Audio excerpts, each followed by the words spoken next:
Yo, what's up? So may nagtanong sa comment section paano daw ba kinoconnect ang dalawang battery sa isang solar setup. Pero yung solar setup niya is o yung solar controller niya is hindi ganto, kulay orange. Kanya daw is kulay blue. So sakto kararating lang ng order natin. So unboxing muna.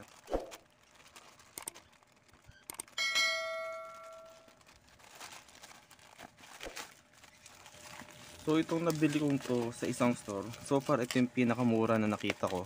200 something yung presyo niya. Yung orange na gamit ko ngayon is nasa 500.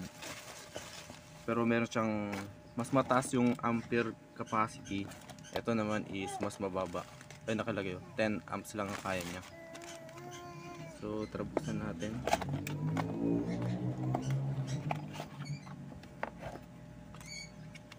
So I assume ganito yung sinasabi mong kulay blue na charge controller PWM. Specs ito 12 volts or 24 volts, 10 amps. So pwede siyang 12, pwedeng 24, and capacity is 10 amps. So pag malakas yung solar panel mo or yung battery, hindi na kaya ng ganito. Pero mura lang, tatlong button, parehas dun sa orange. Meron din dalawang USB and slots kung saan mo pwedeng i-screw yung mga solar panel, battery, tsaka load. Ang isang kinaibahan niya sa orange na solar controller is meron siyang ganito na pwede kang magsaksak ng ito, jack. Meron sa load, meron din sa solar panel. And ito is, kung di ako nagkakamali, 20 amps yung orange.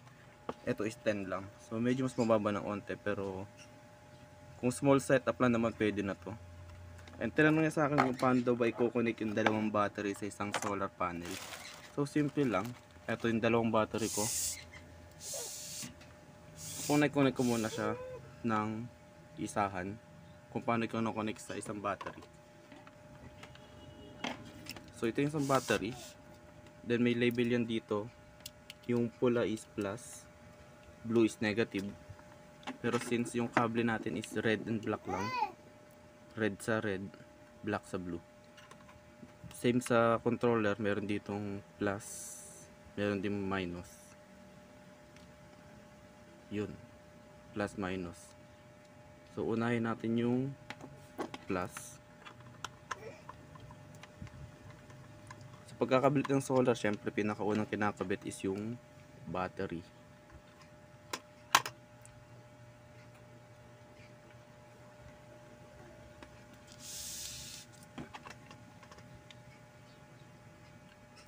Kung nahihirapan kayo i-shoot, medyo pag-anhin nyo lang muna. Lawayan, joke lang.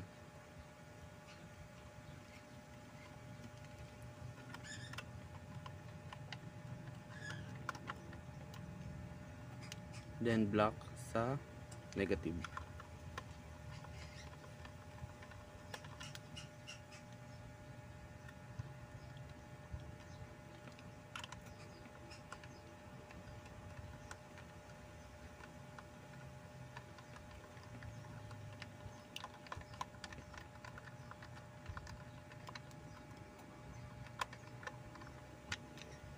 Yun. Next is kabit sa battery.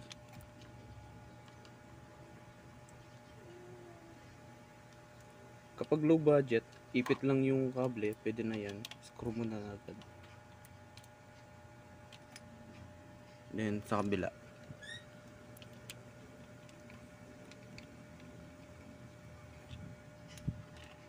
Then ayun na, mabasa na.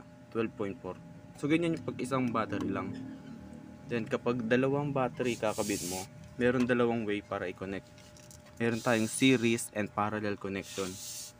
So kapag series, yun yung nakakonect yung pula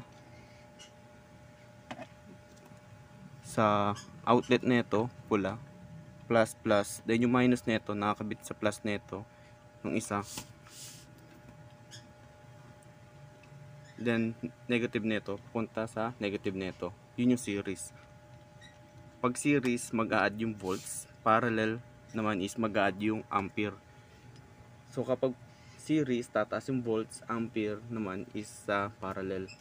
So kung gusto mong 12 volts lang pero mas mataas ang capacity since dalawa battery mo, dun maganda ang parallel connection. So try natin mag experiment. Tanggalin ko to ulit, yung negative. Ay, hindi, tama lang, dito yung negative.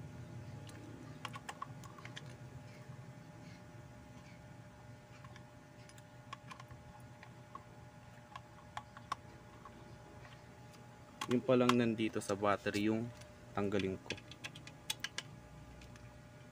at ililipat ko siya dito sa kabilang dulo sa isang battery para magawa natin yung 24 volts na setup.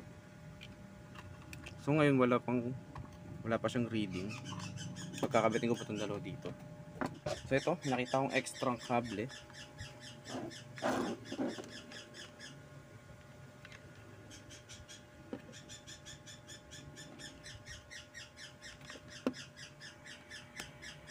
So yan, wala pa siyang reading. Kabit ko yung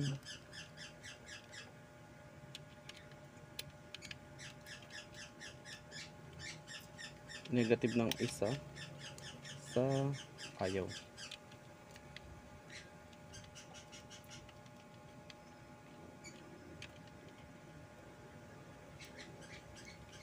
Sa positive. So ayun, nung kinonect natin siya, nagkaroon na siya ng reading 24 volts.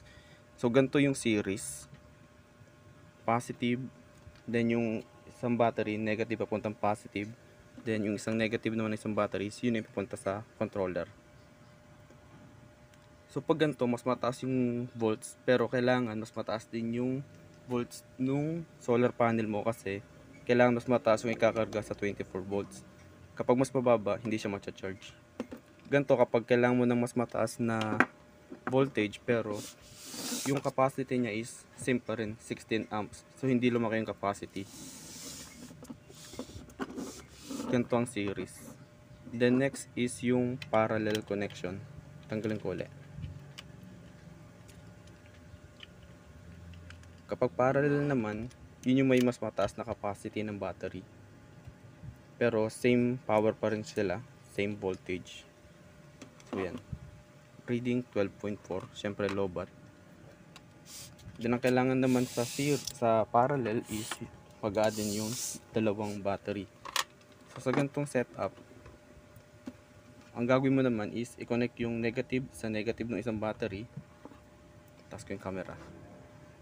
Yan. So kung meron kang kable, connect mo itong ganito nito. Then ganoon din sa kabila. So pag ganun yung connection mo, mas mataas yung ampere mo, mag-add yung dalawang 16, meron ka ng 32 amps na battery, pero same voltage pa rin sila, 12. So ayun. Kung marami kang battery sa cellular setup mo, mas maganda kung same sila. Gaya nito, same na same brand, same volts, same amps, parehas na gel type, parehas deep cycle, parehas ng favorite color, parehas ng hobby, parehas ng crush, parehas ng jowa. De joke lang. So mas maganda kung very the same yung dalawang battery i-connect mo sa solar setup mo kung gusto mong maraming battery sa solar setup. Kasi kung kakabitan mo yan ng ibang battery gaya nito, magkakaroon ng problema. Kunyari to 6 volts lang to, sinires mo siya, ang susundin nila is mas mababa. Kung ipaparallel mo naman, ang susundin is mababang amps, 4.5. So ang laki na mawawala.